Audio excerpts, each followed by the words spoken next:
Ito po, vicinity map requested for Pagsibol Village, Katmon, Santa Maria, Bulacan. Ang tawag dito is Katmon 2.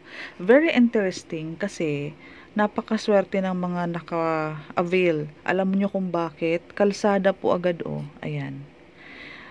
To Santa Maria, Bulacan, ito ay Santa Maria San Jose Road. So, ito to San Jose del Monte, Bulacan. Ngayon, kapag ganyan, nakalagay main entrance and guardhouse.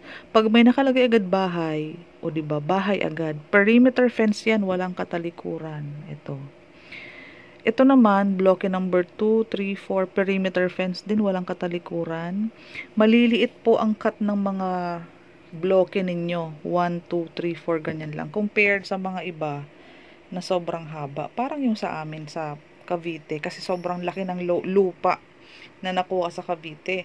Sa San Jose, ay sa San Jose, sa Katmon, Santa Maria, Bulacan is maliliit kasi pahaba ang nakuhang lote. Yan. So, mapapansin mo, puro perimeter fence. Ayan o. Walang katalikuran. Ito, kaunti lang. Sige, ito, bloke number 1, bloke number 2, 3, 4, 6, asan ang 5? 7, 8, asan ang 5? Walang 5.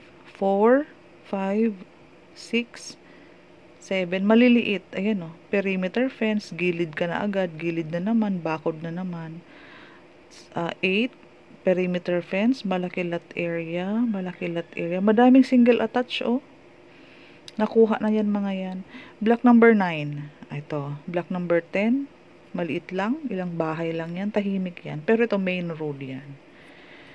10, 11, 12, 12. Ay, hindi. 12. Walang 13. So, 19 dito. Ito, 16.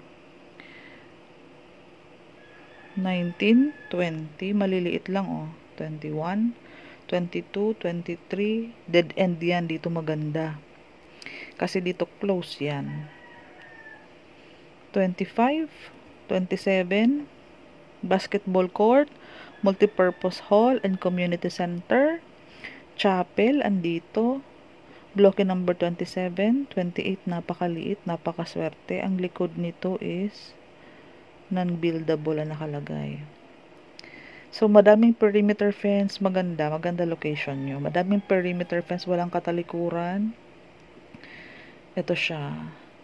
Tapos, nag-cut tayo dito. Ito na yung block 32, 33. Malalaki na dito. Ayan o. Kabit-kabit na sila. 34, 36, ay 35, 36, 37 perimeter fence. Malaki, malaki. Blocky non-buildable. 40, dead end. Perimeter fence. Ito ay blocky 37. Ayan.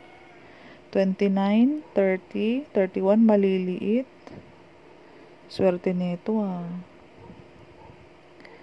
Yan, 37. Ito yung second gate. Ibig sabihin, ito kasi is ang way papuntang Pagsinag Place. Ito Pagsinag Place yan. Children's play area dito. Chapel.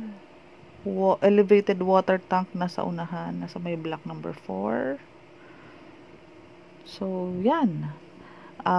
Open space, road lots, saleable lots, turquoise, itong gaya sa amin. Ang aubergine, itong parang army. Santan, yung kulay pink. House and lot, 558 units. So, maliit siya.